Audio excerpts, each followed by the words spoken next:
Good morning. It's a beautiful Friday morning here in Lagos, and this is VOP this morning on Voice of the People Television. I am Chukwuma Okoro. Presidency files criminal defamation charges against Senator Natasha Akpoti Uduaghan.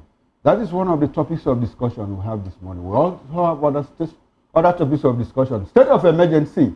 Tinubu seeks Senate approval of 1.48 trillion naira reverse budget. Receives APC's 2027 presidential endorsement. Oh, well, and we'll also be looking at statements made by Peter as he chimes in on the 7 trillion naira budget pardon. And also as INEC embraces AI for electoral integrity. I am Moses Humphrey. Welcome. And I'm Fina Okechukwu. Before we go straight into the topic of discussion, the major topic of discussion, we'll kindly encourage you to subscribe to our YouTube if you've not done that. We are at Voice of the People TV, well spelled out, and all the social media platforms. We are at VOP TV Live. You can also visit the website for fresh and trending news. www.vop.ng is where the stories are. And we have a number you see scrolling on your screen. You can send us a 1-minute video of yourself reacting to any of the topic of conversation, or you can even call in via WhatsApp for us to get your opinion. Because with Voice of the People, we have more than a voice. And other trending stories that kept the social media buzzing and also made Nigerians to be talking a lot. One of them is that in a move aimed at providing relief to Nigerians as they grapple with high fuel costs, the Dangote Petrol refinery has announced a 15 naira reduction in the pump price of premium motor spirits, Petrol, across the country. And it's supposed to begin immediately. And the new prices ranges between 875 naira and 905 naira per litre, depending on the location. This adjustment applies to major fuel marketers partnered with the refinery. And the price reduction is part of the refinery's ongoing effort to stabilize fuel prices and alleviate the financial burden on consumers. For instance, in Lagos, petrol now sells for 875 naira per litre, while in regions like the South, and Northeast, prices are set at 905 naira per litre. This development is expected to have a positive impact on transportation costs and the overall cost of living, offering much needed respite to citizens here in Nigeria. Some persons have come up to applaud this move by Dangote Refinery. Some have come up to say, thank God that at least NNPC have a vibrant and a living competitor, saying with this Dangote Refinery coming up and working, it's making Nigerians to understand that the fuel pump price can actually be reduced from 1,000 and something that some persons purchased it before now, 900 and something naira, and now 875 per litre in Lagos, and other regions also experience a reduction. One person who asked me yesterday, what is 15 naira? Regarding to what Nigerians are passing through. And the only thing that could come onto my head is the fact that if you have 1,000 naira and you wanted to buy something and they say the price is 1,015 naira, without a 15 naira payment, you cannot be able to purchase that. No matter how little it is, I believe Nigerians actually will be happy. But now the thing is, will the all marketers in Nigeria, independent marketers in Nigeria, are they going to, allow this price reduction reflect in their own pump price? Are we going to see a difference in when maybe today Dangote is telling us that you can get fuel at 875 naira in Lagos, and then you walk into a nearby filling station to purchase this particular product, the premium motor spirit, and they're still being pegged at an exorbitant price? Are they going to reflect this particular reduction in their individual business areas? And if that is being done, then that shows also we expect the motorists now to also help commuters by reducing the cost of transportation. Because when we move around, you know that one of the reasons that we have inflation is high cost of transportation, which also trickles down to movement of goods and services from one point to another point. When all this is being added up, we find out that the cost of products, actually, especially food products now, will increase. But I think it's a good one for Dangote actually to do this reduction. And as a Nigerian, I believe that it will continue to reduce. I'm talking about the PMS price now, will continue to reduce, not fluctuate or go up another day. Oh, well, it's a laudable move. Congratulations to Dangote and the refineries that have partnered with him.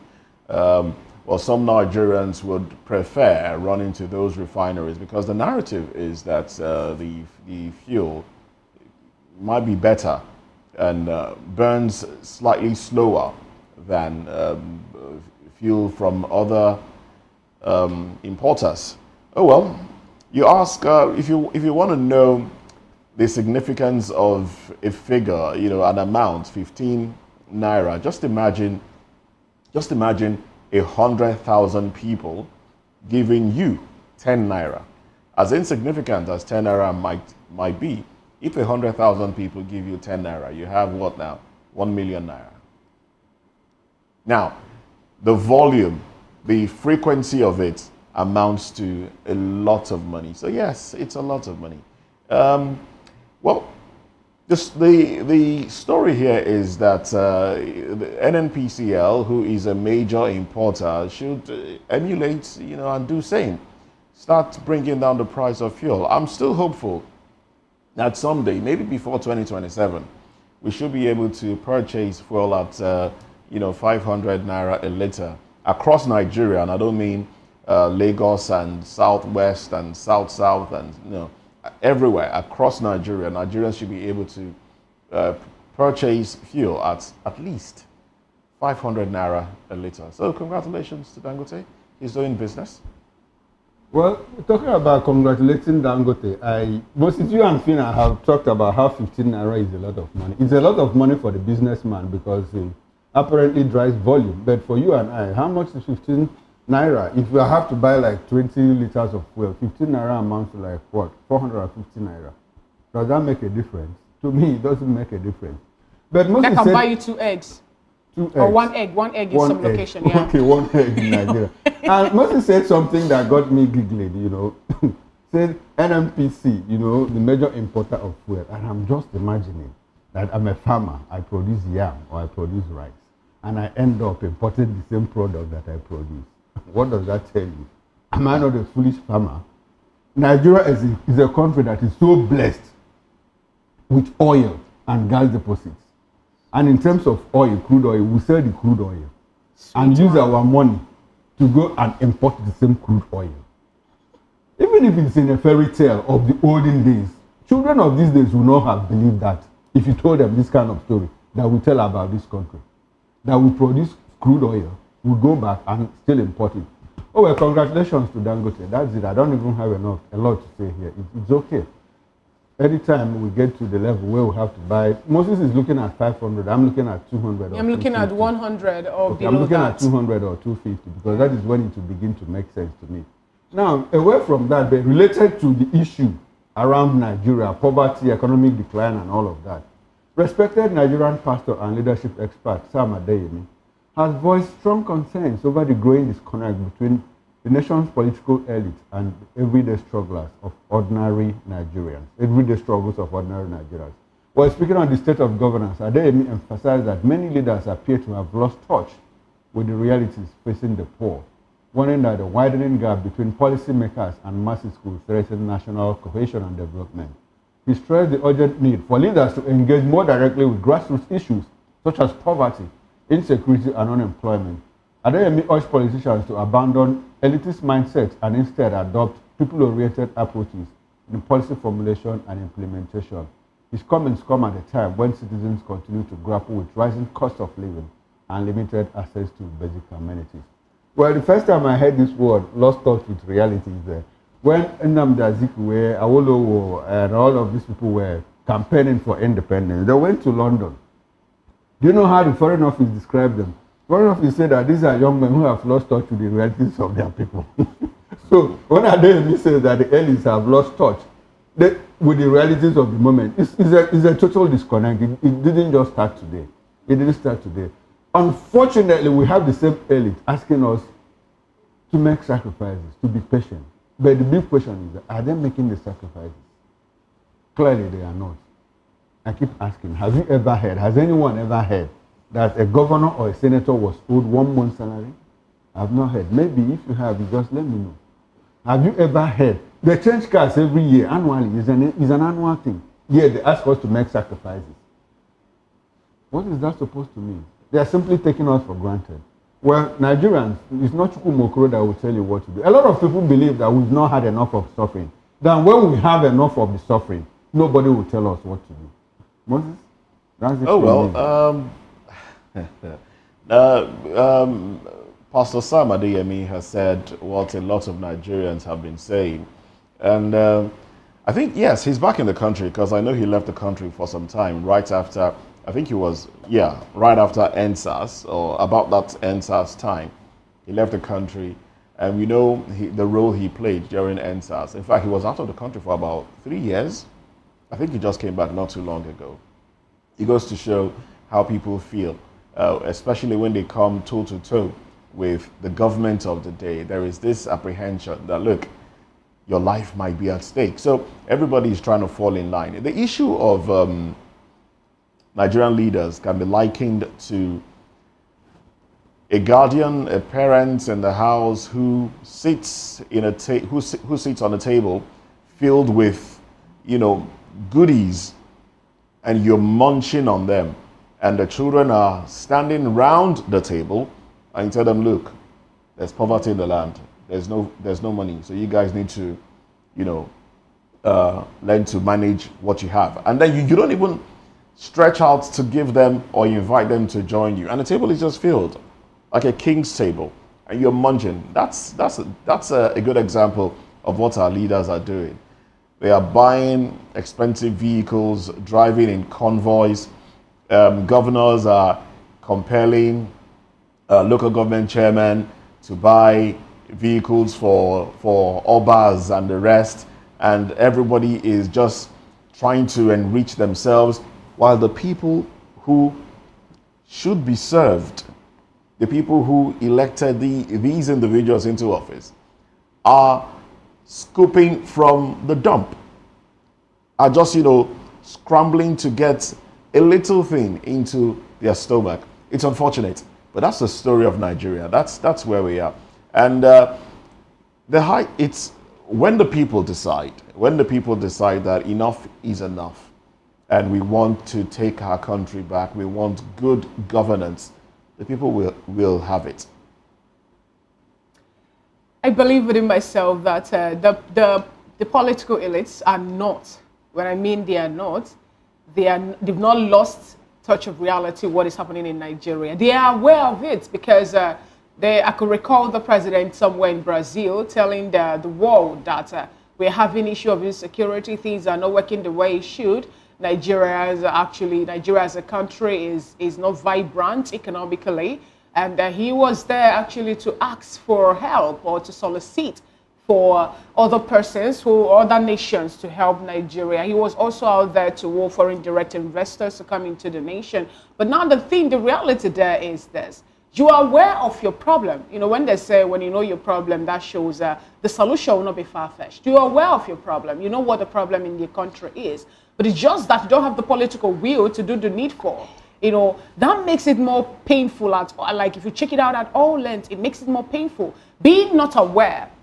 My mom then will tell us that he who does not know and does not know that he does not know is a bigger fool. But he who knows and does not and knows that he does not know, or he who does not know and knows that he does not know, is actually a wise person, because the person will start looking for a way around it to mitigate or to solve the problem. Now, when you bring it back to Nigerian politicians and how Nigerian political elite treats the citizen of the nation, it's open, it's everywhere, it's so glaring that the only thing they think about is their pockets.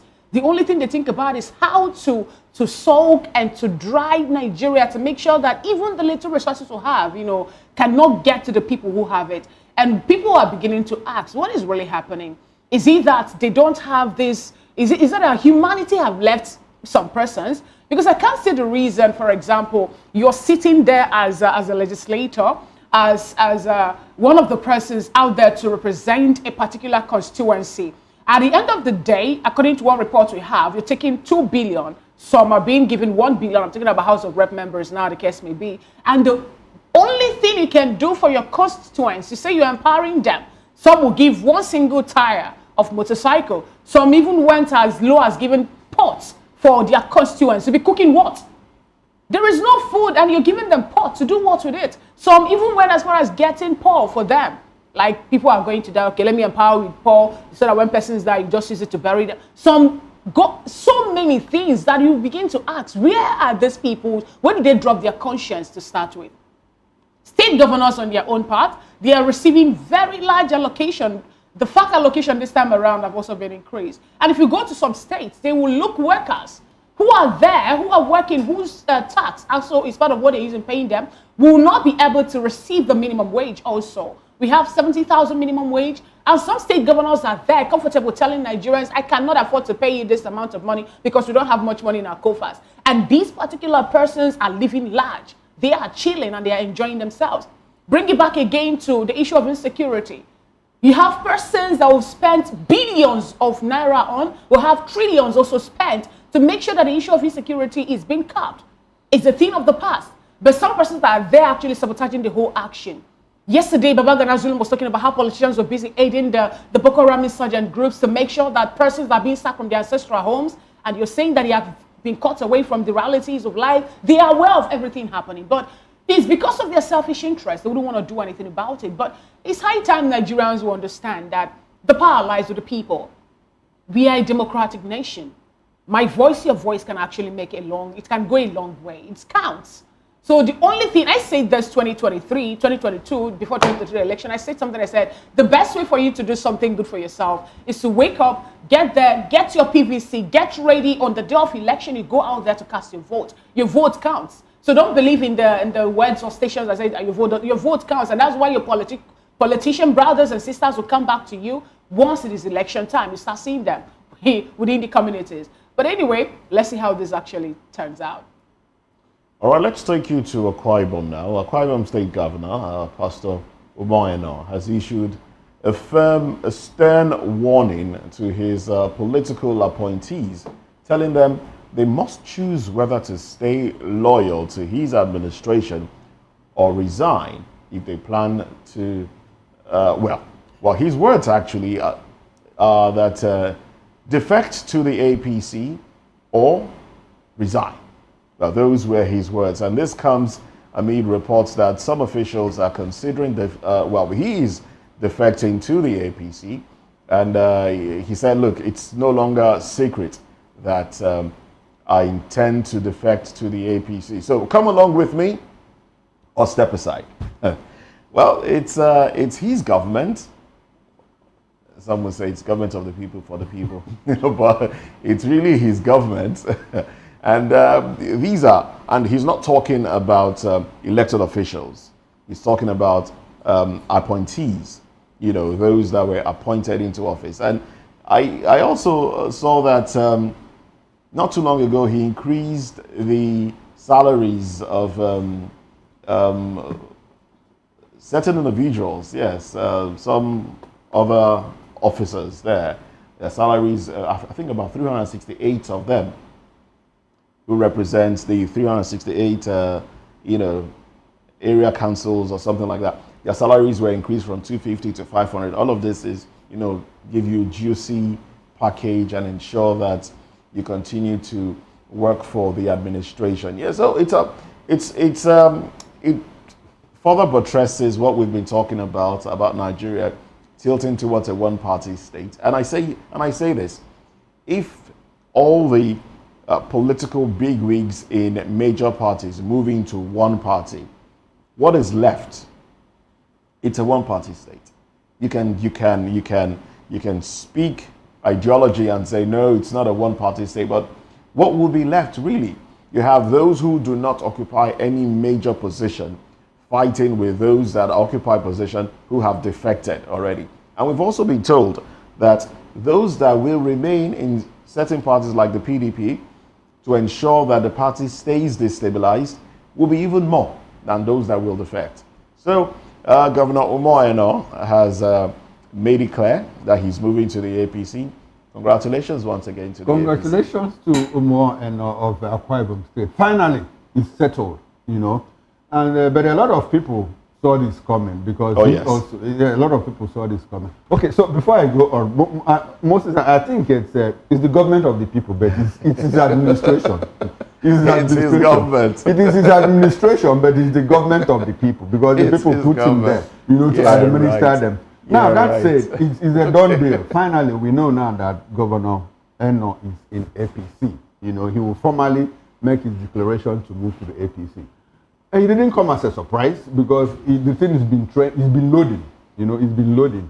The other time when the governors and former governors of the PDP met somewhere in Abuja, they asked Emmanuel Odom, you know, how about Eno? And he said, well, that one is now in the APC. You know, he's joined the APC. So let him go.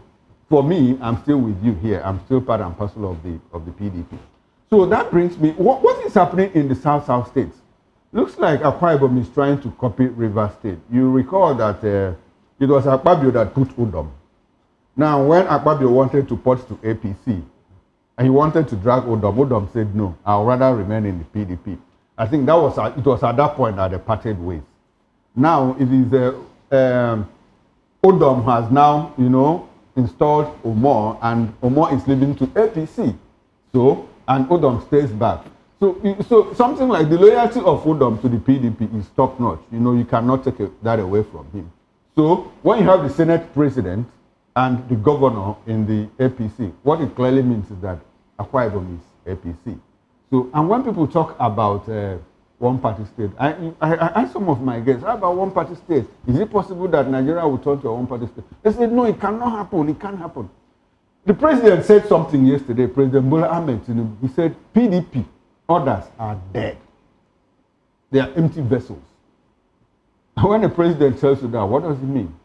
I mean, he's coasting home to one-party state in Nigeria. And certain things happen, we say it cannot happen in Nigeria. Did anybody ever know that insecurity will happen in Nigeria? When it was happening in other places, in other parts of the world, in other parts of Africa, no, it can't happen in Nigeria. It is living with us. They are worse than it happens in other places. Now we are discussing one-party state, and we have a president that says the opposition is dead. They are simply empty vessels. Is there anything less than one-party state in that regard? Fina?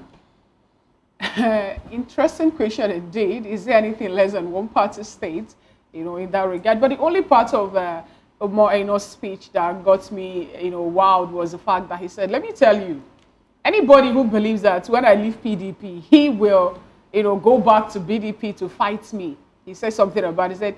He said, that will not happen because when I leave PDP, the party structure cannot be used to fight me because I will still control the PDP structure. And that speaks volume about politicians and how they migrate across carpet to other political parties because there's no ideology. We don't have party ideologies in Nigeria. All we have is platforms. And people believe that the platforms is just for them to be able to get the votes. And when they are being voted into office, they don't even know what to do when they get there because they don't have ideology. They don't even know what they are representing.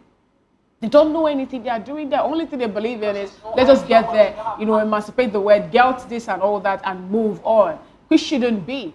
If someone that was being elected under a particular political party can say such a thing with his full chest, then that shows, as Chuma rightly pointed out, when the president was talking about opposition already dead in Nigeria, we're seeing it already playing out. But I believe within myself that maybe he's in ICU, he's not really dead, you know, yes, he's in intensive care unit. With you, who happen to be in Nigeria, we can make a difference. We can decide what we want. And that can only happen when we come out en masse to cast our votes. We can decide what happens in Nigeria because the power still lies with us. All right, so that's it on some trending issues. We'll continue this conversation at 10 o'clock when we dive into newspaper review proper. In the meantime, let's take a break. When we come back, we'll be looking at the headlines. Join us again.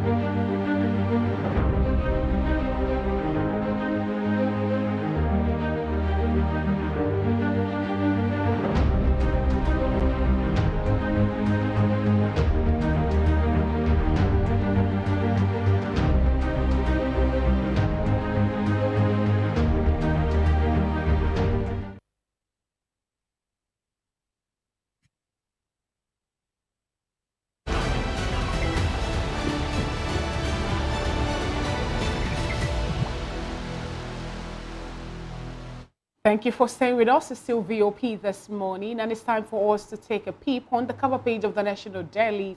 And before us, I have the Daily Independent, the Daily Times, the First News newspaper, the New Telegraph, the Guardian, the Punch newspaper, Vanguard, and a whole lot more. And I would like to start off from the First News.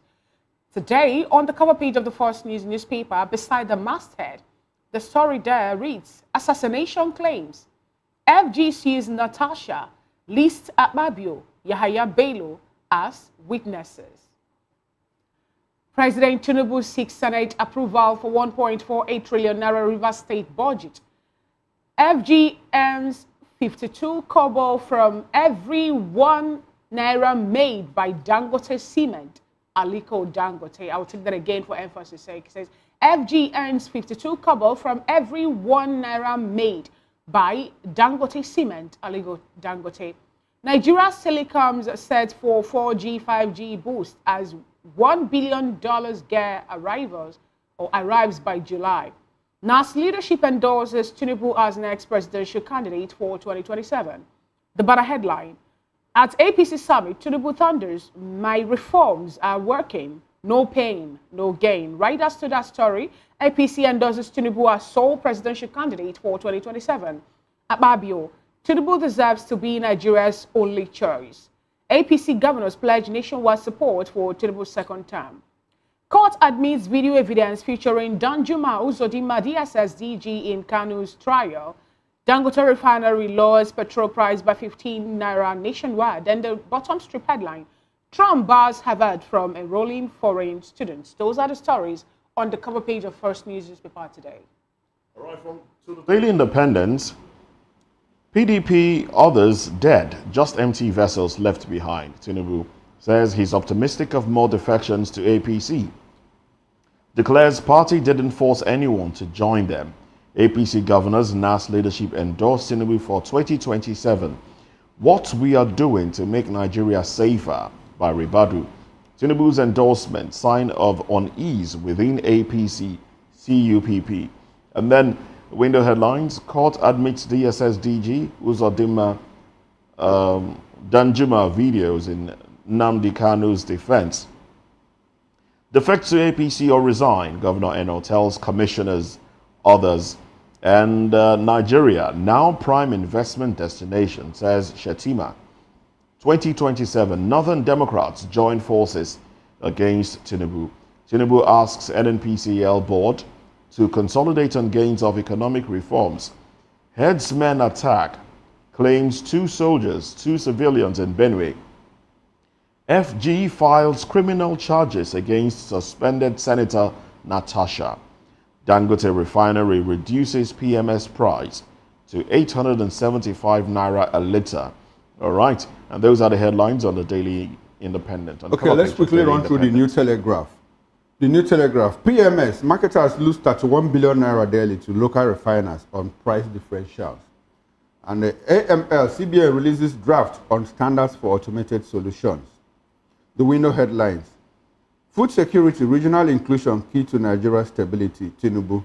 Congratulates British Nigerians, Bright, Jackson sworn in as mayors. Pensioners' plight, reps urge federal government to implement pension increments. Want timely disbursement of palliative. Nelfund to Unilag, refund fees paid by loan beneficiaries. Israel using hunger as weapon of war, says UK minister. Now the big story, 2027 coalition. Why Atiku, Obi, others won't adopt PDP by Babachi Lawal, says ex-VP involved in all major talks. PDP will continue to identify with Nigerians' aspirations, Makinde. Southeast PDP disowns Enugu zonal meeting convened by Odefa. And the most stories, 2027 APC chieftain hails Senator Carlos' mobilization for Tinubu's victory. Boko Haram set up military base in Adamawa, Senate tells federal government. Edo youths block highway, protest kidnappings, poor infrastructure. Dangote, without local investors, foreigners wouldn't come to Nigeria. Article, Elumelu promised to invest in Taraba. JAMB plans mop-up UTME for students who missed last exercise. My emotional breakdown, not sign of weakness, Oloyede. And poor oral health linked to migraine. That's according to a report from a study. That's all from New Telegraph, and that's how far we can go on newspaper headlines this morning. Join Moses and I at 10 o'clock for an expanded review of newspaper headlines. We'll go for a short break, and when we return, Natasha-Gate. Federal government files criminal defamation charges against Senator Natasha Uduaghan. Join us again.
Good morning! It's the start of a beautiful day. Or start your day right with a healthy dose of news, fun, and inspiration. Join us on VOP this morning for the latest news, trending topics, and uplifting stories to set your day on the right vibe. From news and current events to lifestyle and entertainment, you are covered. VOP This Morning, 8 a.m., Monday through Friday.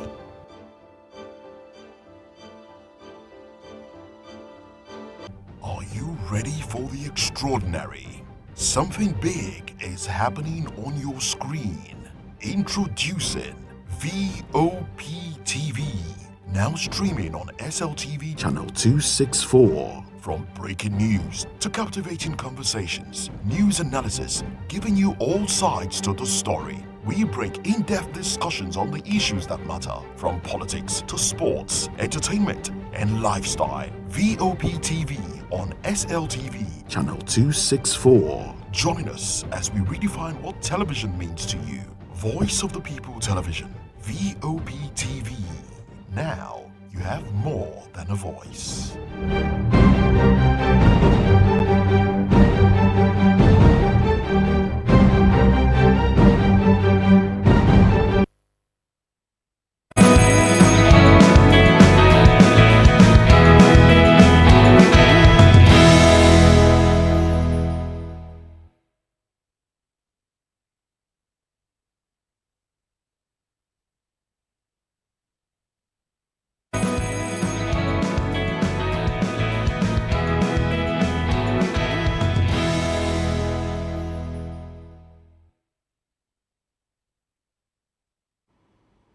All right, thanks for staying with us. And if you are just joining us, this is VOP This Morning on Voice of the People Television.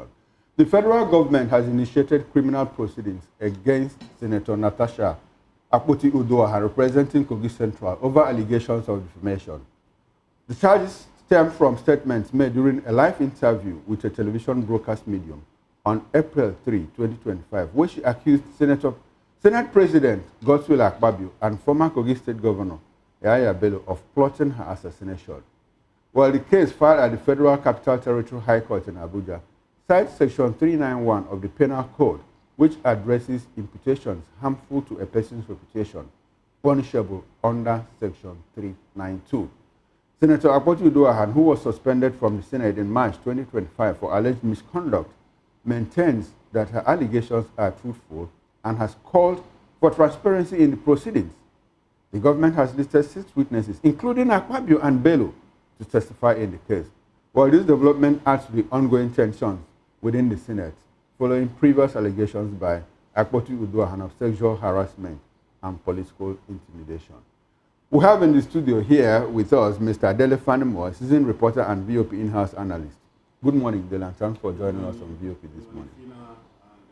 Good morning. Good to have you join us. We also have Barrister Asim Adams, a lawyer and social affairs commentator. Good morning, Barrister Adams, and thanks for coming. Good morning. We appreciate your presence. Good morning to everybody. Okay. We'll be joined virtually by Dr. Adetola A. Salau. She's Executive Director, Researcher and Policymaker in Lagos. Okay. Good morning, Dr. Salau, and thanks for joining us on VOP this morning. Good morning, sir. Thank you for having me. Okay. From Benin City, we'll be joined by Itete Omo Jebe. He is Director of Strategy and Mobilization, Edo Civil Society Organization, Edo School. Also the coordinator of Community Youth Response Initiative.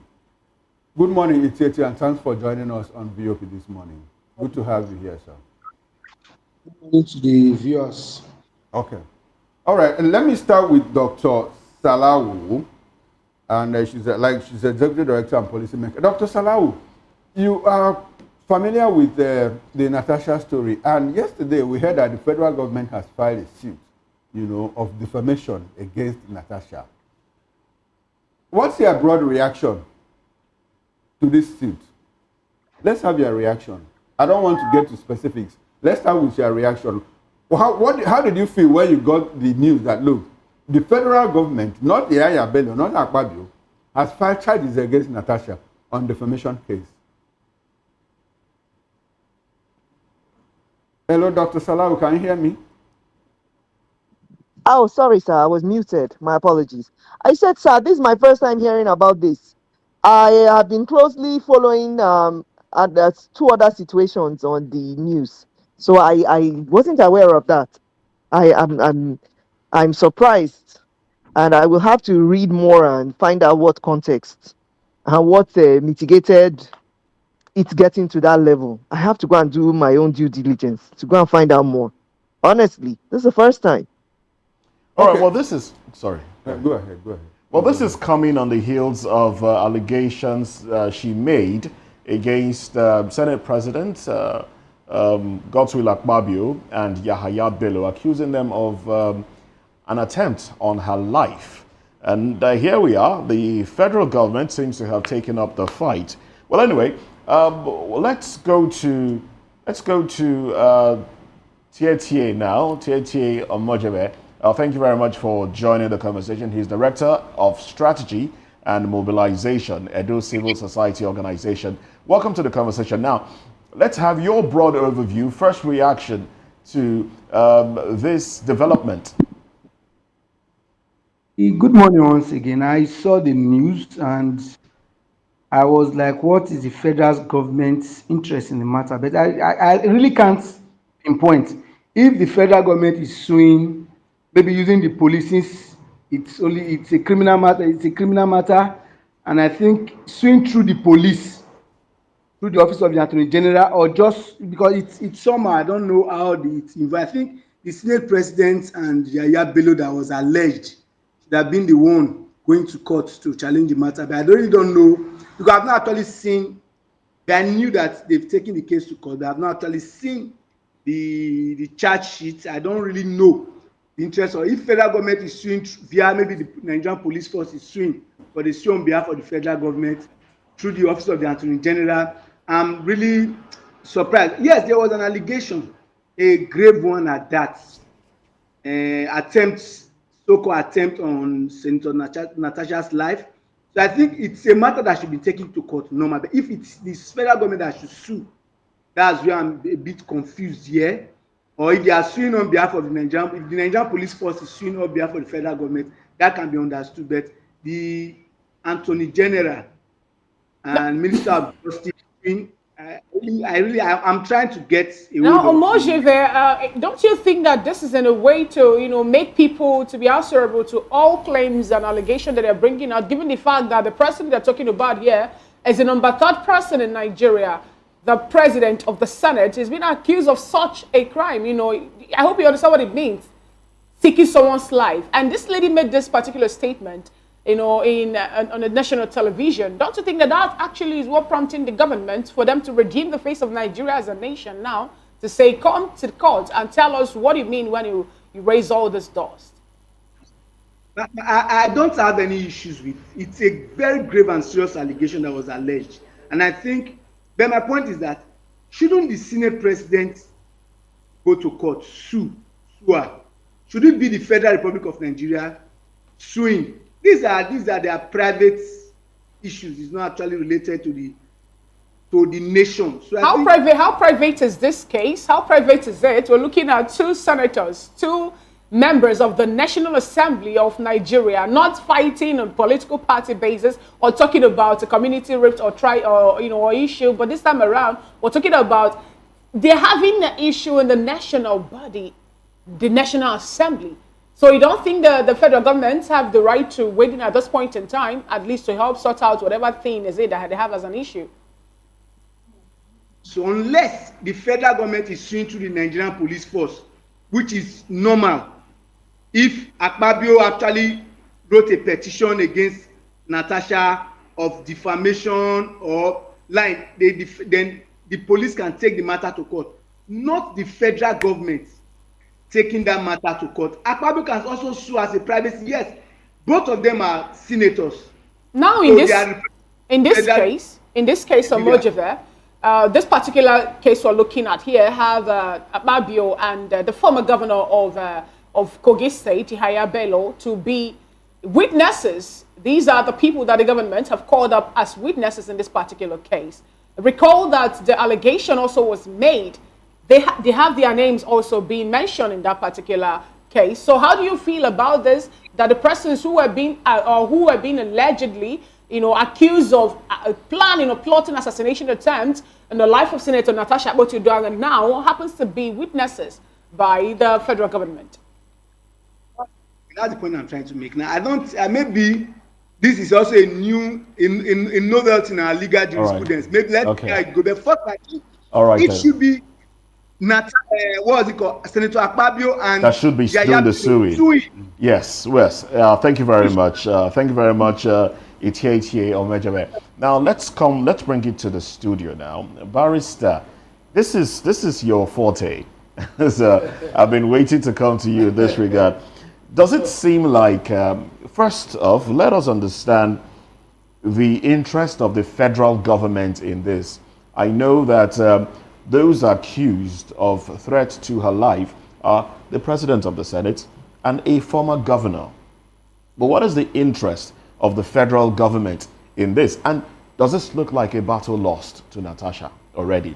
That fighting with the state, as it seems? Well, let me first of all clarify some misconceptions and some misguided insinuations. You see, a lot of people, I don't know whether they have forgotten. Akpabio petitioned Natasha or petitioned the IG. Okay. You understand? About this, about defamation. Okay. That a certain senator defamed himself and some other people in one of the television programs. Yes. Of one of your sister stations. And the IG office has been investigating all these things. You understand? Now, maybe they have concluded their investigations and they now decided to send the file to the Minister of Justice. Either for DPP advice, etc. as the case may be. Okay. Now, people should be aware that when a criminal matter comes up in Lagos State, for instance, the office of the AG of the state can pick up that matter. It now becomes me, I am the nominal complainant. I am not the one that is going to sue. Okay. Because it's a criminal matter.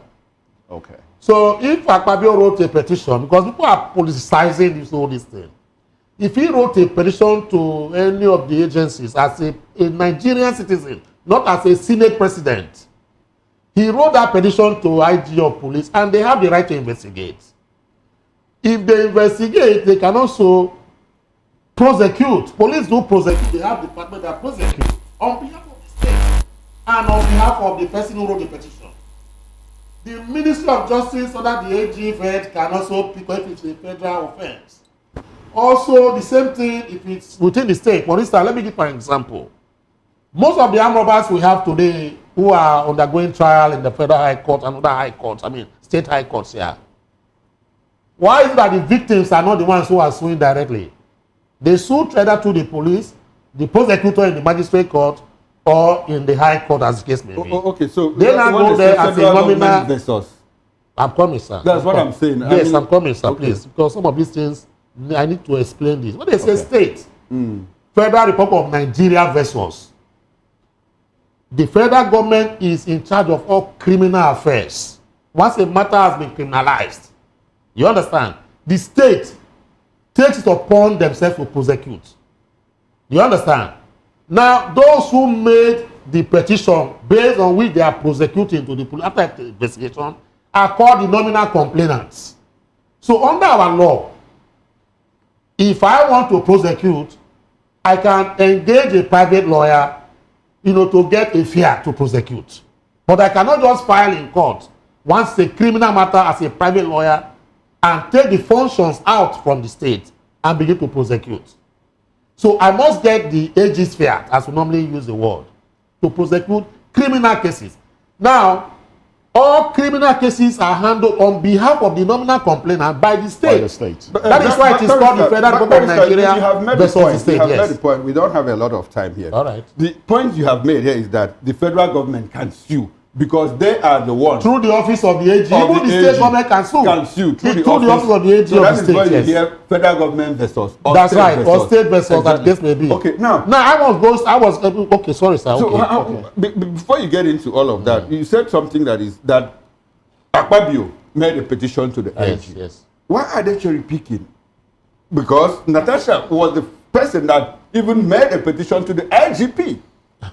So why didn't they investigate and sue on her behalf? Let me tell you, we must have a very objective and frank in our assessment of these particular issues. Okay. Let me tell you, for instance, I have written petitions before the IG police.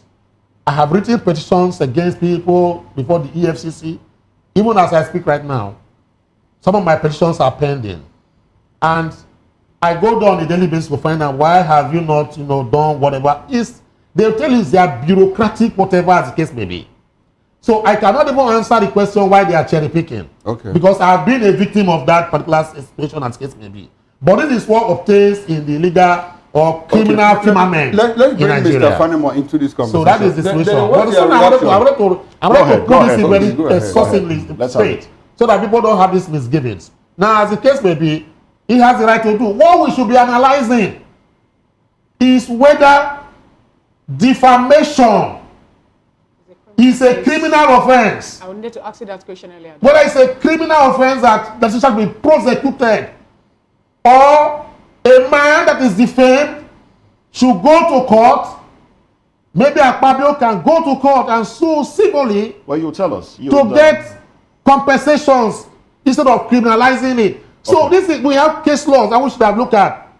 That if I were representing Natasha in this case, I will do a PO immediately. Or maybe I let them do whatever they want to do. I read my role, and at the end of the day, I do a no case submission, and all of us go to bed. Okay. All right. Let's bring Mr. Fanemo into this conversation. Fanemo, let's look at the political angle of it. The lawyer has given us the legal angle to it. Now, in all of this, why is it that Natasha made an application, to the IGP of police before even Akpabio made his own, and they are picking that of Akpabio first? Is it because of hierarchy? Is it because he's the Senate president? Do you see any form of political influence around this case and all of that? For me, the content of Natasha's petition would probably be better assessed if we have the content. Okay. But what is being pushed out is allegation of defamation of character, which borders on malicious intent. Which is supposed to be a civil matter. Which is supposed to be a civil matter. That's as far as a layman. I'm a lettered person, I'm not a learned person like barrister. So, but you see, if you look at the political angle to it, I think I would have expected that, depending on the weight of the allegation of Natasha, the IGP would have looked into, because Natasha had filed that petition close to 2 months now, if not more. And we didn't get to hear anything about what that woman filed with the IGP. Okay, what Natasha filed with the IGP was like, two people are trying to kill me. Two people are after my life. Yaya Bello and Godswill Akpabio. Fine. Now, you see, if somebody alleges that you are threatening his or her life, Okay. it's criminal. And the police has to go. Because police will not wait until that act happens before you say you want to investigate. We have seen cases in this country that people would threaten, and if nothing is done, that threat will be carried out. And if it's carried out, that means it becomes murder. What we are seeing here is perhaps when the police got into the matter and they couldn't find anything tangible that Natasha showed to show that these people were actually after her life. So you're saying that even the voice recordings she also claimed she had from the meeting that they had, over the plan to kill her and every other thing she said she made available to the Nigerian police force actually cannot be admissive in this particular case. But we could recall that during the trial of Nnamdi Kanu in court, DSS were there actually to bring or to bear witness to what they said, the perceive he said through Biafra, Radio Biafra, there in court. You see, I am not holding blame for the police, but I know one thing. If a high-profile case like this, police will not just take it with levity. Okay. They would investigate, and I'm sure that if they are prosecuting, and of course they also have a relationship with the AG's office, that they can advise on the merit or demerit of this case, that a prima facie case can be established or not. So I guess what we need to do, if we sit down here and begin to just hazard guesses, we're just x-raying the matter. Let's quickly go back to Dr. Salau. Dr. Salau, I do believe that you're still with us. We'd like for you to unmute your microphone so we can hear you. Sorry, what did you say? Repeat yourself, sir. All right then. So now that you've, I do believe that you've done a bit of research in the few minutes that we started. Now, with with what is being played out here, Natasha, of course, it's been established she made a complaint first, and probably, the police did their investigation and decided to sue her, the initial complainant. Does this seem like a battle lost for Natasha? Your opinion. That's all I'm asking. Natasha is a fighter. I'm sure she's going to keep fighting. So I'm sure she's going to keep fighting. She seems to have, from the interactions I've seen her have in the public space, she seems to have a resilient spirit of continuing to want to keep pressing on and making a case. So I'm just looking forward to hearing her side and her take on what is going on and when all how of she's this gonna respond. when all of this broke out, women organizations, a few of them came out and with brandishing this banner, "We are all Natashas." We've all experienced something like this in one organization or the other. Do you perceive that she has the support of women around the nation in this fight that she has embarked upon? Yes, I was saying that yesterday that we women have experienced one form of discrimination or the other in various spheres in our lives, unfortunately. And it should not be that way in 2025, of course.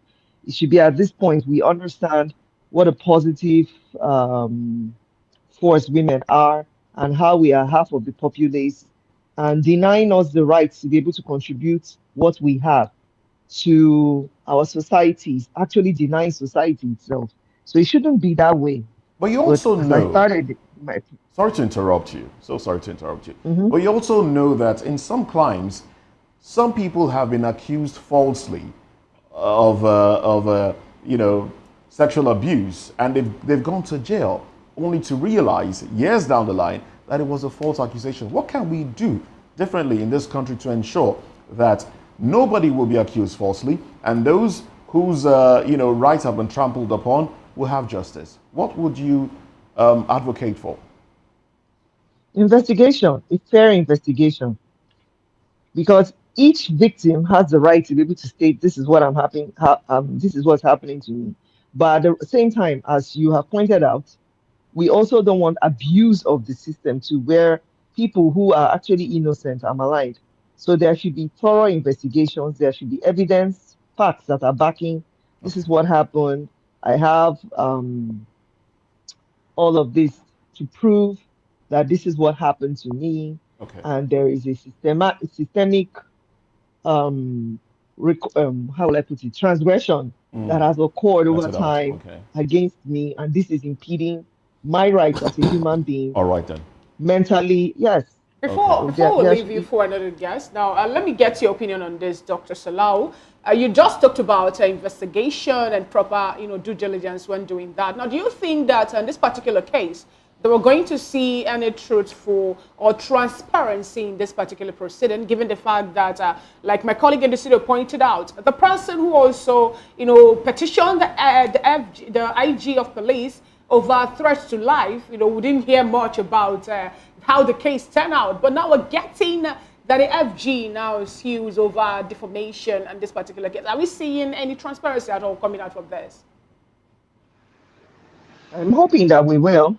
These are not, as one of our guests had said earlier, unfortunately, these are public individuals. So in order for them, their credibility it's here, it's at stake, it's in the public eye. Everyone is looking at this, everyone is wanting a resolution to this.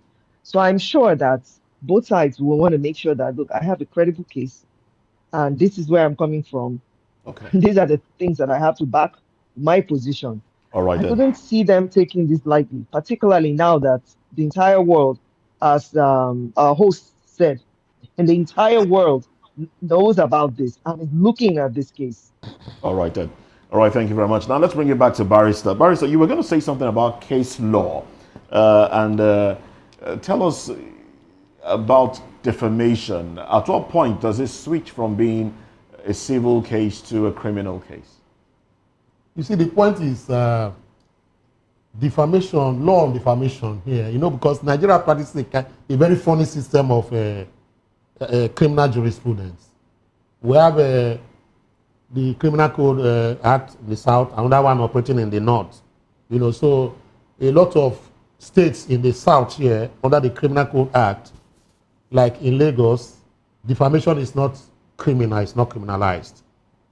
I think in Osun State also, you remember what happened? The Dele Farotemi, Ekiti is criminalized. Okay. In those states, I don't think it is. How about in Abuja? In Abuja is governed by the penal code and those northern, whatever. Abuja is not one other the criminal code act that we have in the South. Okay. So the North has their own different criminal code jurisprudence. Including Abuja. Including Abuja. Yeah. At Abuja, that's why you see they are bringing this under the penal code. So and the penal code to me is more or less like a dark cotton, a statute. You understand? Because a lot of things there, are influenced by Islamic, teachings and beliefs. You understand? In the penal code, because offenses of drunkenness, etc., might not be an offense here. But over there it is. Okay. So you see situations of that nature. What if the players don't practice that a religion? That is the problem we are having. That is a discourse another day. So he's been brought under the penal code. That is what she's been charged, or whatever the case may be. But my take here is this. The Court of Appeal, decades ago, and it has not been reversed. That particular judgment has not been overruled. Justice Olatorowa, who later became a Supreme Court judge, stated in that out of one course case that political office holders, those in public limelight, those big wigs, those powerful behemothean, political bigwigs, should not use their position to intimidate political opponents. So in this case, what we should be talking about is not even the form and procedure. Because the form and procedure will be vitiated and taken off. But our concerns will be intimidation of opposition using your office. Now, coming back to why Natasha brought a petition for the IG, and it was not investigated.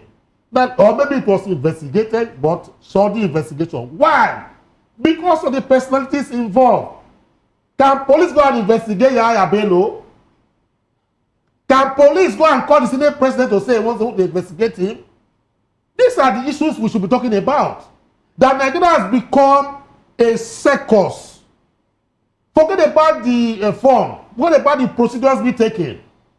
The AG or Fed should not even be blamed because he's doing his duties under Section 174. But what should concern us is the ethical part of it. Why is it that Natasha is being, prosecuted in Abuja? Why is it that the program that Natasha aired that particular view took place in Lagos? Another defamation, since they are criminalized, you can also bring, maybe sue her or maybe, put her before the court in the place where that particular program originated from. So I believe that the political gerrymandering and calisthenics to hoodwink and haranguing and manacle opposition in Nigeria, that is what is taking place here now. That is why it was taken from here to Abuja, because the program where she aired or made the defamatory statements were aired in Lagos. And I think she also made a statement in Kogi State. It doesn't matter, but the one they are using is the one they call it politics today. You see, I have a copy of the copy. It's in Abuja. No, it's in Abuja. Okay, this is Abuja. So that is the situation, as case may be. So you find that, as the case may be now, when you begin to gag opposition, because this one is a clear gagging of opposition. I don't support Natasha in whatever she has been doing, or this Akwa, whatever the case may be.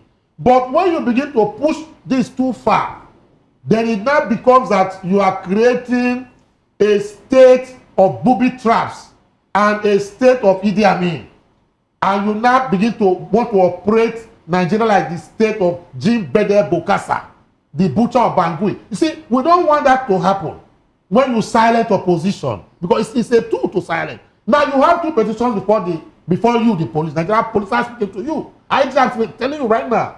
Why have you not investigated the one Natasha put forward? Is it because of the personalities involved? I want to tell you with due respect that the two personalities involved, Bello, former governor of Kogi State, has no immunity. Even if he has immunity, Gani went to court and said even the sitting governor that has immunity can be investigated. He may not be prosecuted. So, but in this point in time, Bello or whoever he is in Kogi State does not have immunity. So you can investigate and will prosecute. Akpoti does not have that immunity that covers him. Okay. What he only has is parliamentary immunity. That is when he's in the house there. Then you cannot do anything against him. But when he leaves that precinct, you can call him and investigate him. Okay. Or you go to his house and investigate him. Right. Why have you not done that? You are prosecuting a woman. Okay. It's wrong. All right, then. Thank you very much, Barrister Asim, for this very insightful explanation, concerning the Natasha case. I believe it's the case itself is a developing story, so we'll find out what happens about it in the coming days and in the coming weeks. We'll go for a short break now, and when we return, fiscal appropriation, Tinubu seeks Senate's approval for 1.8 trillion naira reverse budget, receives APC's 2027 presidential endorsement. Join us again and don't go away.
President Bola Ahmed Tinubu has formally requested the National Assembly's approval for the 1.48 trillion naira 2025 appropriation bill for Rivers State.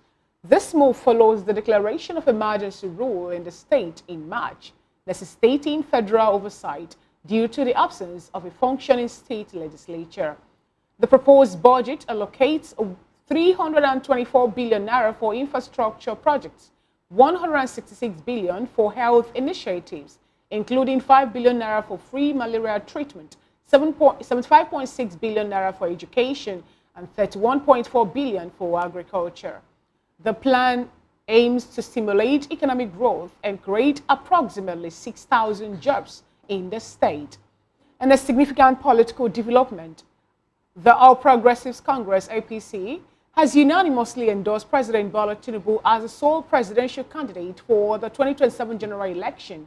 The endorsement occurred during the APC National Summit held at the State House banquet in Abuja, where Imo State Governor and Chairman of the Progressives Governors Forum, Hope Uzodinma, moved the motion, seconded by Kaduna State Governor Obasani.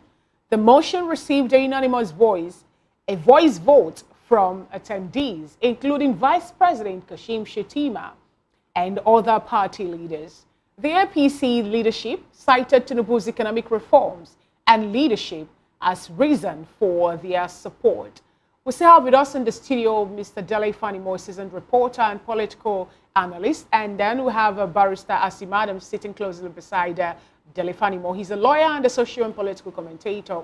And virtually we have Dr. Adetola A. Salau, who is Executive Director and also a researcher and a policymaker here in Lagos, Nigeria. And joining us from Benin is Itietie Omo Jevwe, who is the Director of Strategy and Mobilization in Edo City Society Organization, EDOSCO. Thank you so much for being with us. Thank you, gentlemen. Thank you, the only lady in the house, for being for still being with us. Yes, we are gentlemen of the press. She's just the lady there. Now, let me start off with you now, Dr. Salau. You know, I would like us to start from the 1.48 trillion naira 2025 River State budget. Let me start off with you. What do you make of this, over the fact that, you know, in March, we know that the governor of the state was suspended. There was a declaration of emergency rule there. But I know that, as the case may be presently, I was told that you happen to be the senior special assistant on education to the Lagos state governor. How do you feel over the fact that in 1.48 trillion naira, only but 75.6 billion was being allocated for education in Rivers State? Okay, it took me a while to be able to hear you clearly. The audio. Should I repeat the question again? Can you hear me, Dr. Salau?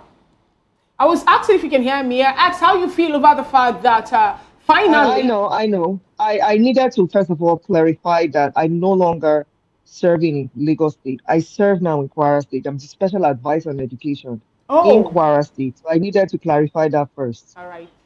Thank you. So how do I feel? Well, UNICEF has given us a guideline. I like that guideline, that at least, I believe it's 30% of our budget should go towards education. And to be honest, I agree. I was telling you on Wednesday. On Wednesday, I was at a grassroots program, and I was explaining to them that if you look at all the nations that have sustained great progress in their economic development, great progress in the lives of the people who live there, you will notice a common denominator. There was massive investment in education, in the skilling up of its populace, and lifting everybody up and creating avenues through all these people that were skilled up for them to create avenues of different revenue coming into the state, to their communities. And that automatically translates to economic viability for everyone. So education is such a fantastic social good, but it's one that people are always wary about investing a lot in, because they want quick, especially nowadays, we are looking for, oh, when am I going to be able to see this return?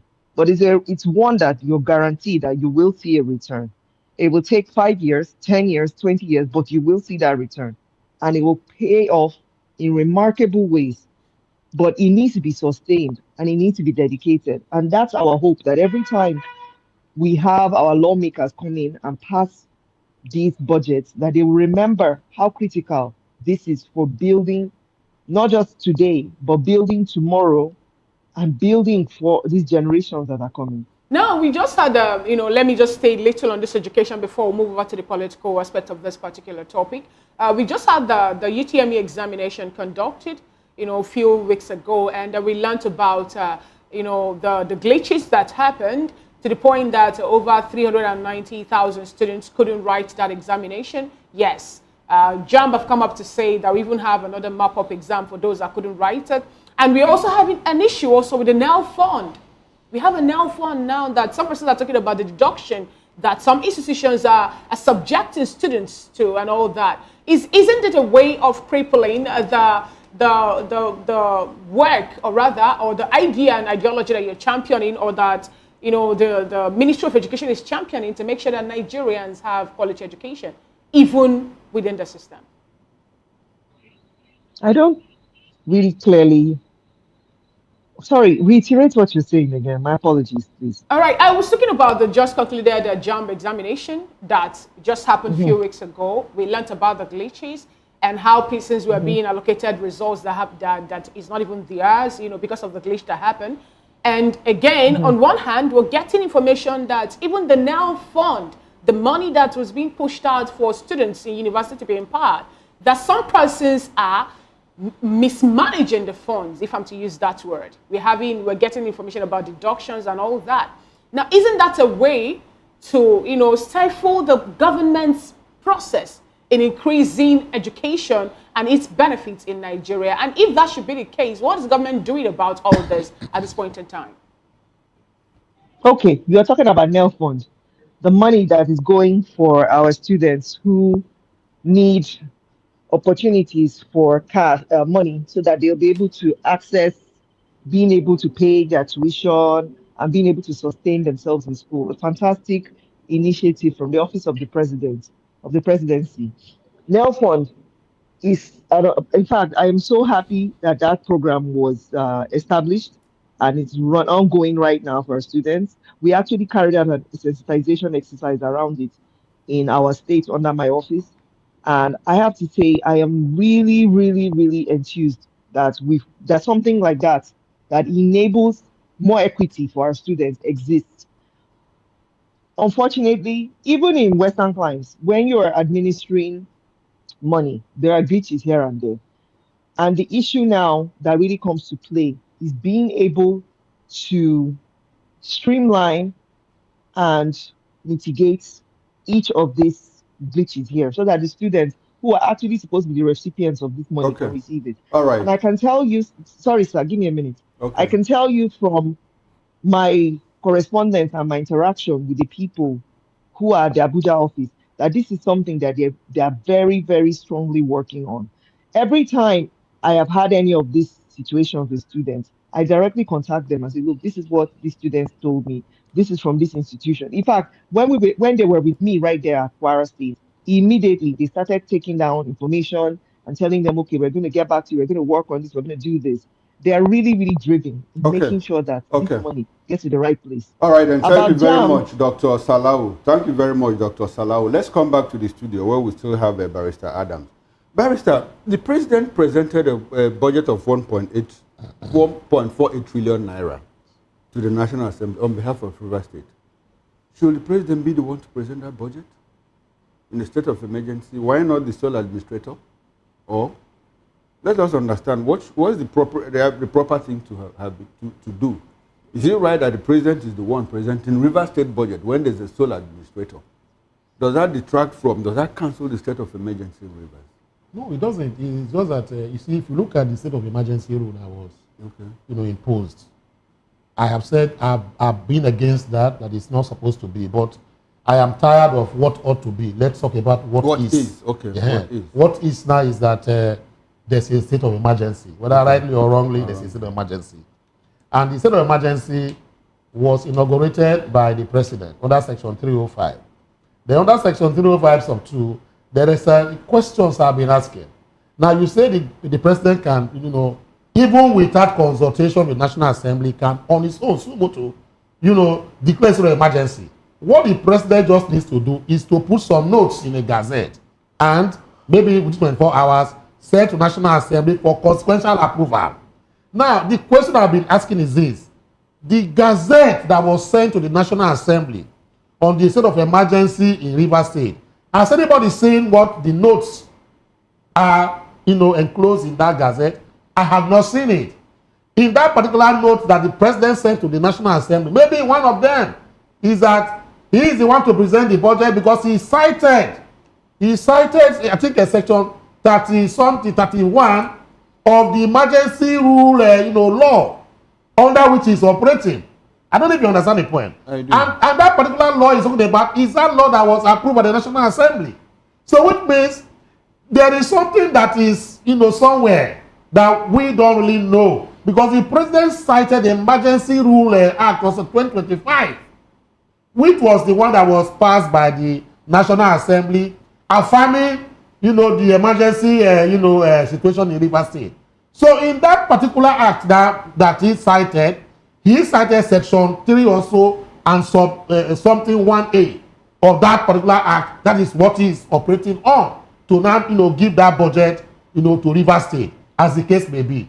So if you look at it from students of, law and conflict of laws and the Constitution, as the case may be, if the National Assembly have given their consequential approval, rightly or wrongly, can we sit down and say that particular act conducted by the president is wrong? In my own opinion, I don't think so. It is only the court, by virtue of section 4 sub 8, that can do what? Vitiate and say, no, that particular act of the president was incongruous and incongruent. We can only debate it, as the case may be. For me, my opinion is this.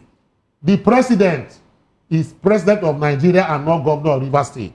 By virtue of section 81 of the 1999 Constitution, the president is only empowered to bring or present budget, for the federal government and not for the state government. That is what the Constitution says.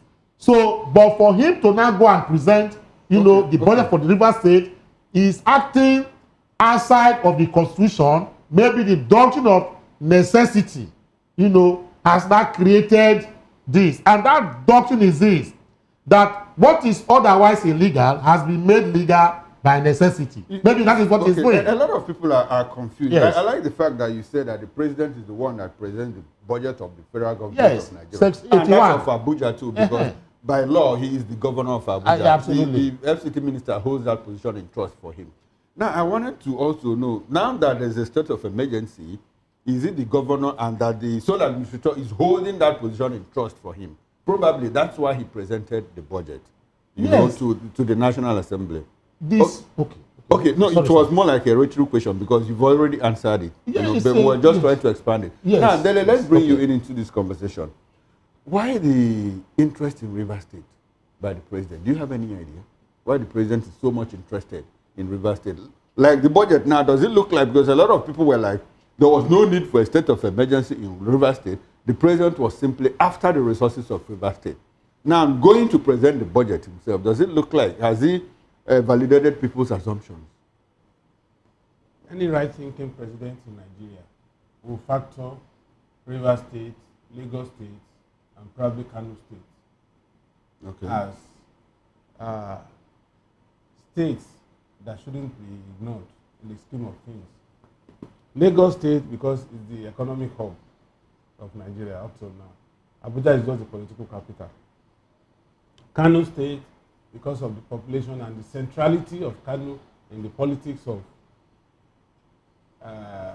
Nigeria. River State, the honeypot, where resources come from. Up until about 10, 12 years ago, when part of oil wells in Cross Rivers was ceded to Akwa Ibom. Akwa Ibom was not really in the news. But as it is today, Akwa Ibom is also one of the states that a president would also take cognizance of. So for the River State issue, Now, Akwa Ibom is almost falling to APC. More is like almost a done deal. Okay. I think River State is, Cross River is also APC. Now, Edo is APC. Technically, what is left is Bayelsa and River State. So, if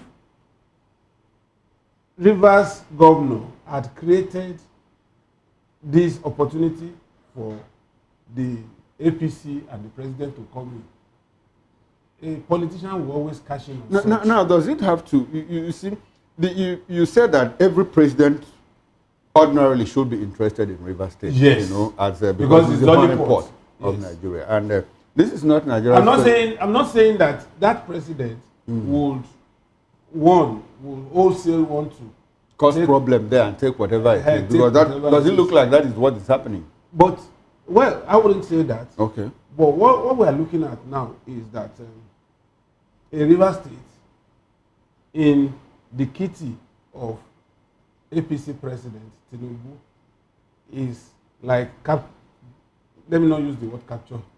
It's like getting 3 states, fringe states, put together. You understand what I'm saying? Now, this has come, and there's not, just like Barrister said, what ought to be will not play here. It is what it is now. And what it is that River State has fallen to the hands of APC, except miracle happens. And that will be sustained till 2027. That will be sustained till 2027. And no matter how much cry. Okay, all right. Before we go to the virtual guest, Barrister, let me ask you, in this, what do you think will be the reaction of the average Rivers man when they understand that, look, it looks like what the president was after all, is the resource of Rivers people from what is happening about the budget presentation by the president? What do you think will be you're a Port Harcourt boy, what do you think will be the reaction of the average Rivers man? Is there going to be bedlam, or will it be, have they resigned to, is it like a sense of surrender or a sense of safety? What's going on in Port Harcourt now? Well, we have resigned ourselves to fate. The youths have become so apathetic, helpless, and hopeless.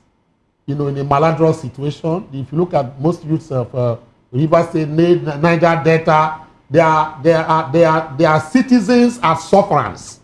You understand? They are citizens as sufferers. Now, if you look at it, the youth, in fact, they only debate it in conurbations and beer parlors. They can't do more than that. The reason is because the River State has long been captured.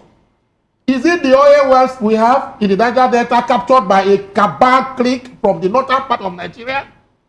If you look at what most of the companies, the oil companies in the whole of the Niger Delta, who are the owners, who are the operators, are they from Niger Delta? So we have been captured, we have been harangued and manacled in a way that we cannot even breathe any longer.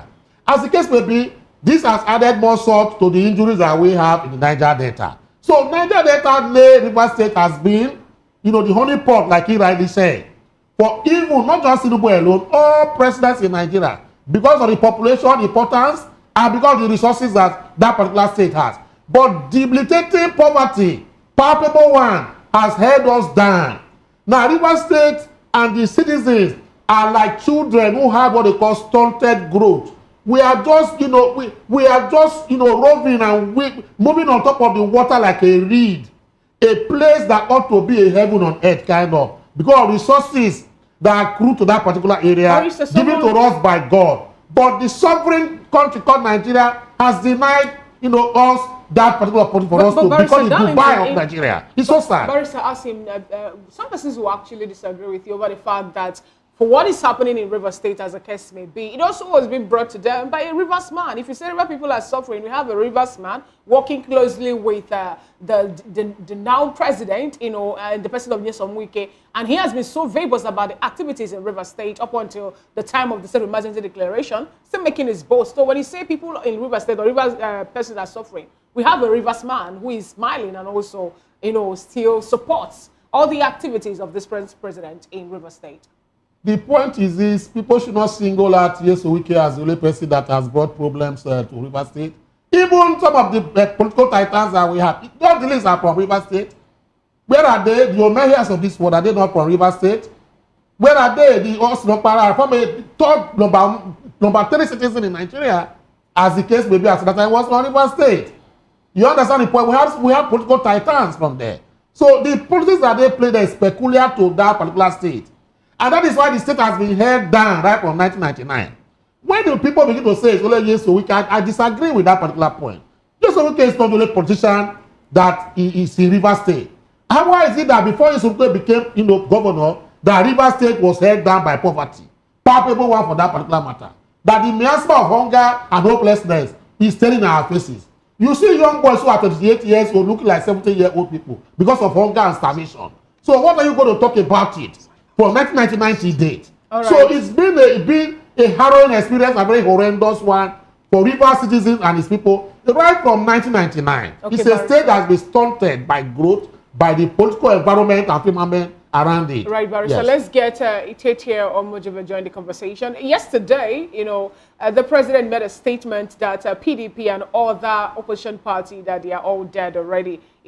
Just an empty vessel left behind. And we also learned that the APC political bigwigs have also endorsed the president to be their sole presidential candidate for the 2027 election. What do you have to say about all this? Can you hear me? For every opposition, am I on? Yes, go ahead. For every political party, their main aim and objective is to capture power. And I think APC is not doing anything otherwise. As a ruling party, their aim and objective is to remain perpetually in power. And I can remember during the last, when PDP was in government, I think they boasted and said they are going to rule for 60 years. And it's normal for a party to say that now it's not let the work of their hands, I mean the way they govern the people, let that speak for them.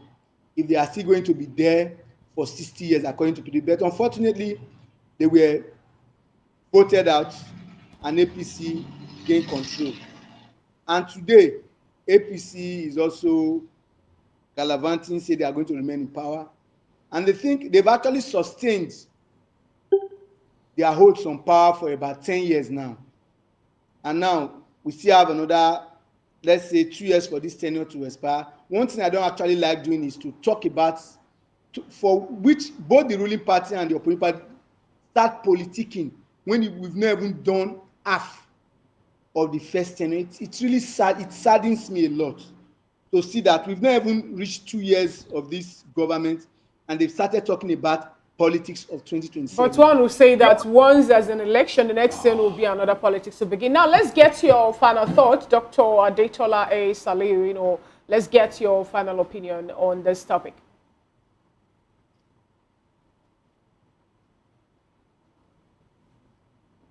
If you can hear me, we would like you to unmute your device. Okay. I think I'm back on. Please, could you repeat the question, Mel? Let's get your final thought, on the topic that we've discussed thus far. Because Yolanda, we have to let you, go.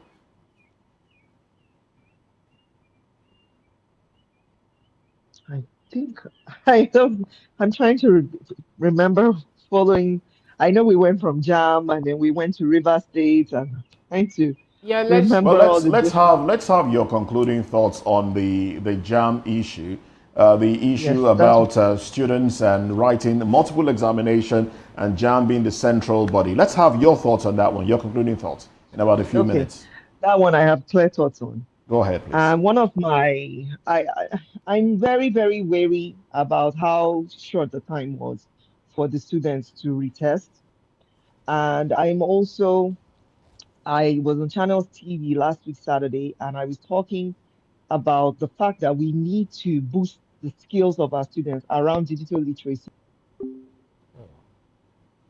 Oh, well, unfortunately, we lost connection to Dr. Adetola Salau, who is Executive Director, Research and Policy, and also in the cabinet of, a commissioner in Kwara State. Well, let's move on to another conversation. We'd like the other gentlemen to stay with us, Barrister Asim Adams, Mr. Dele Fanimo, and Itieti Omojewe. We'd like you to stay with us as we get into another conversation now. Obi condemns 7 trillion naira budget padding as INEC embraces AI for electoral integrity. Let's talk about this when we come back.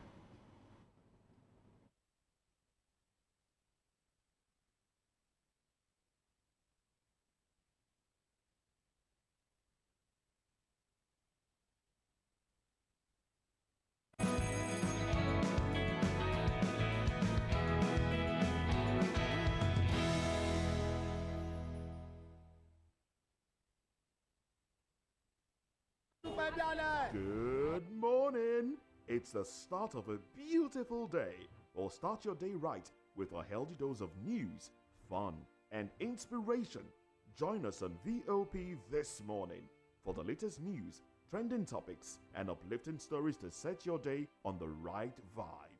From news and current events to lifestyle and entertainment, you are covered. VOP this morning, 8 a.m. Monday through Friday.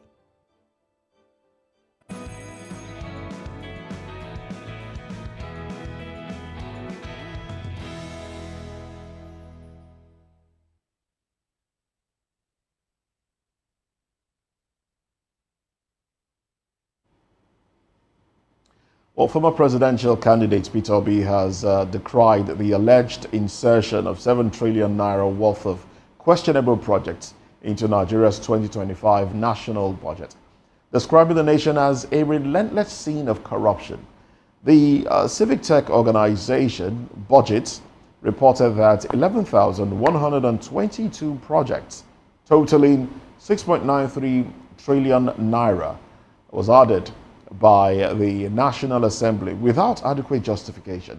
Obi emphasized that this figure surpasses the combined allocation for critical ministries such as health, education, agriculture, and that of the Humanitarian Affairs Ministry, highlighting the detrimental impact on essential services and national development.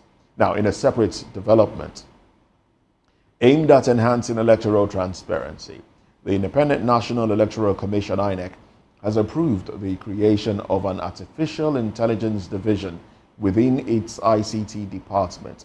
Now, this initiative aims to enhance election management through data-driven decision-making, risk mitigation, and improved voter engagement.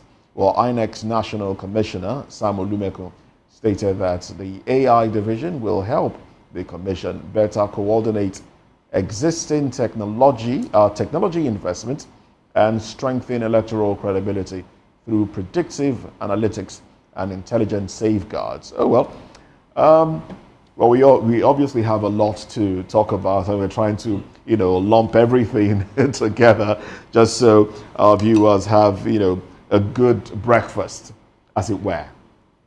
Well, let me start off with you, Mr. Fanimo. Let's start off with the comments from Mr. Peter Gregory Obi. We've spoken about this before, obviously, during the week, about the budget padding, and the projects that were mentioned there, streetlights, boreholes, and the rest of them. And let's compare the interest of government now, seeing that these budgets, whether they were padded or actually there, if you want to compare the amount to amount set aside for major things that would bring development and healthcare to the people, health, agriculture, in your opinion, where would you say the interest of government lies really? Is it in bettering the lives of Nigerians, or in doing some of the things? I don't want to say frivolous things, but is it in doing other things really? Moses, somebody said it's easier to wake up a sleeping giant than wake somebody who is pretending to be sleeping. we are not sleeping, but we are pretending to sleep in Nigeria. If you employ a guard to protect your home, and you now find that guard turning the gun you provided for him to rob you, it is not the effect of the gun that kills you. It is the effect of you arming somebody to protect you and now turning the gun against you. How did this party escape National Assembly?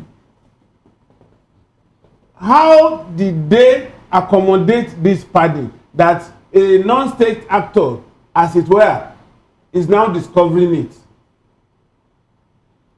All these things went through the National Assembly. 7 trillion.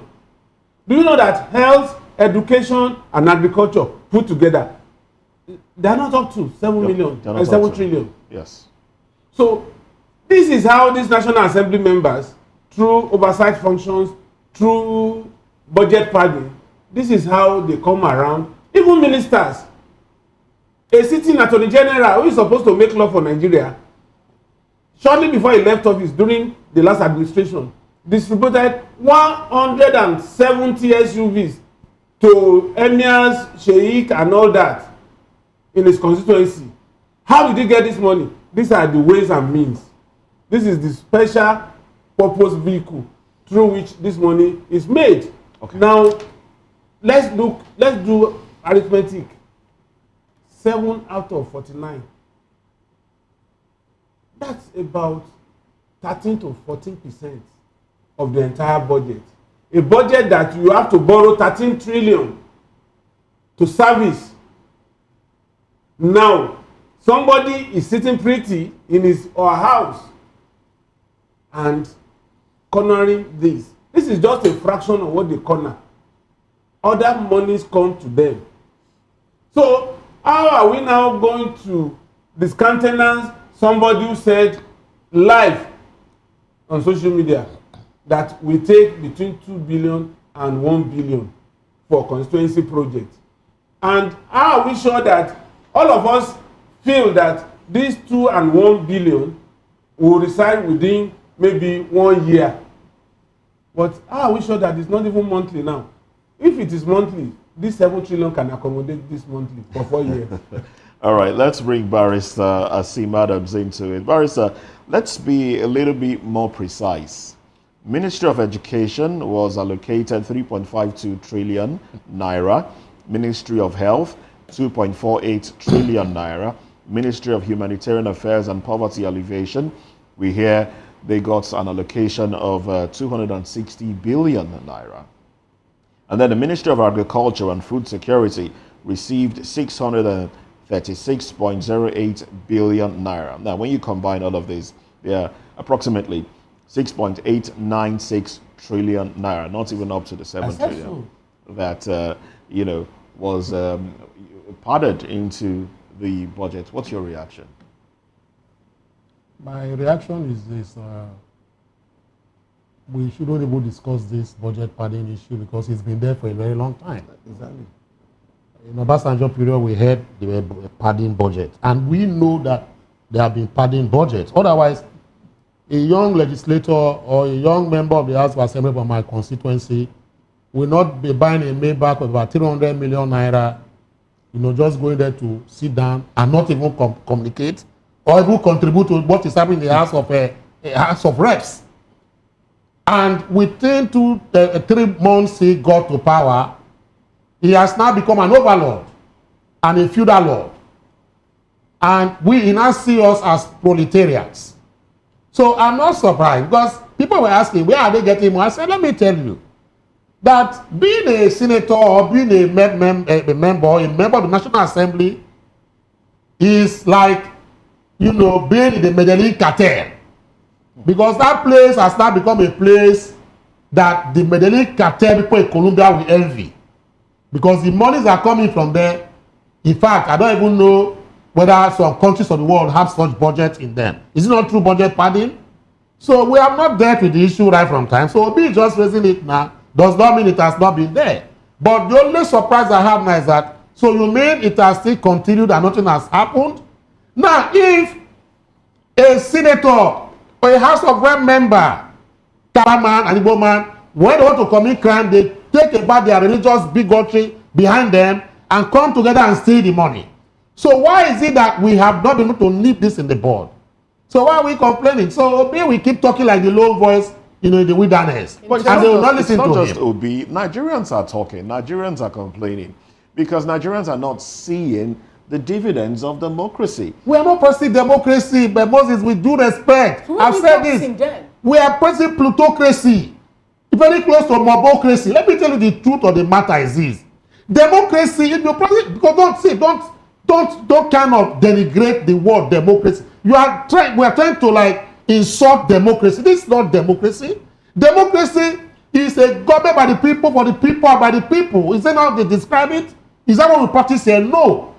Plutocracy is a government of the rich and wealthy and influential, run by them to the exclusion of the proletariats. And I belong to the proletariats. That is why you see, they can sit down and pass budget. The AG of the Federation can choose a particular case file he will take, insofar as it affects the big and mighty. And we leave that one as submitted to EFCC because I'm a proletariat. Because we are practicing plutocracy. Okay. That is why you see that the president can sit down and declare an emergency in Rivers State, even considering, what we are doing here. Right, that is why you see that we are hungry all over the day and nobody's talking about it. But when a big man is hungry, you just know that they do things that make him comfortable. So it's plutocrats that we have in government. Thank you, Barrister Adams. I understand that. Not democracy. Good morning and thanks for calling in. Your name and where you are calling from, please. Quickly, you have 1 minute. Franklin calling from Germany. Okay, good morning, sir. Go ahead. Yes, I want to contribute to the ongoing topic. I live in a place where democracy is practiced, and I know what democracy is. Like the Oga was saying, this APC-led government is practicing a drug cartel mafia type of government, and you don't expect anything better from them. Peter Obi was impeached in Anambra because of this particular budget pardon. And unless we get the leadership right, so many Nigerians will continue to suffer because of this type of situation. All right. Thank you very much, Franklin. Thanks for calling in. Now, let's go to Benin and get a reaction from Mr. Omojeve. Okay. So, I understand that we lost his connection. Let's come back to the studio. Can we have your concluding thoughts? Like 2 minutes, 2 minutes. As he reacts also to the point that INEC is also moving towards using AI now, during our electoral process. Also, let's get your thoughts on that too. We've not handled the issue of beavers and Well, let me quickly answer the AI thing. Who is going to man the AI? Who is going to work on the AI? It's still garbage out. There is no law in this country, there is no innovation in this country that as soon as it is proclaimed that people are not going to work or now to circumvent and sabotage it. So whatever it is it not when you deploy AI that it will give you results? AI works on templates that is global. It is what you feed into AI that it will give you results. So for me, let's see how it works in the next election. And we are still going to have off-cycle election. Anambra is coming up November 8th. Let's see how they will deploy AI and see how the result will come up. Now, my concluding thoughts. Natasha is fighting a big battle. I would advise her to be ready and deploy whatever evidence she has to the public domain when the time is right, so that she can be vindicated, because they are going for a jugular and she must save herself. Saving herself is ensuring that she pushes narratives to the public space that would avail her in this circumstance. Now, our budget party, like you said, I think I told Efina yesterday that it's a yearly ritual. Okay. Now they are emboldened. It was billion before. Now it has graduated to trillion. What is the next thing after trillion? I don't know. Zillion. Is it zillion? Yeah. Zillion. maybe in my lifetime, we will be seeing people stealing zillion Okay. in Nigeria. All right. Thank you very much, Dele Fanimo. Barrister Adams, can we have your concluding thoughts? And maybe you just touch a bit on the AI-powered election. For me, you see, they say there's this, they talk about that when they give you, 1 naira you can't manage or 10 naira you can't manage it. Even they give you the whole world you cannot manage. Let me tell you, INEC, whether you like, go and bring a Bill Gates, come and head your Department of ICT. Fraud is innate in the INEC. If you do not do what I call resort to electronic counting of votes and release of results, and you are transparent, AI or whatever will not even help us. Because even AI as it is, the world has challenged the advent and coming of AI, because AI is being used mischievously right now. I saw on social media where President Donald Trump was used by AI. He started packing whatever from the dustbin. That is AI. I saw people who were reading news. I thought they were from your station, but it was AI that created that particular a TV station, and they were reading news from it. So AI is a deceptive contraption that is being used. So let them not even go into that. That for me, number one. Okay. Number two is this: we keep talking about APC and people defecting and one party APC. It is not new in Nigeria here. I want to say that there was a time in Nigeria during Obasanjo time. It was only Bola Tinubu as governor of Lagos State was the opposition leader in the whole of Nigeria. All right then. So it's something that we are used to. So I'm not bothered about this. Thank you very much. Now this is where we wrap up this conversation. A very interesting conversation. We've been speaking with Mr. Dele Fanimo. He's a seasoned reporter and VOP in-house analyst. We also had Barrister Asim Adams, a lawyer and social affairs commentator. We also had Dr. Adetola Salau, executive director, researcher and policymaker in Lagos State, and somewhere in Kwara State too, where she serves as a government official. We also joined from our Benin studio by Itiete Omojebe, Director of Strategy and Mobilization, Edo School. Gentlemen, thanks for coming to VOP this morning. We appreciate your presence. On behalf of the backroom staff and my colleagues here, Moses Humphrey and Fina Okechukwu, I am Chukwuma Okoro. Join Moses and I at 10 o'clock for expanded...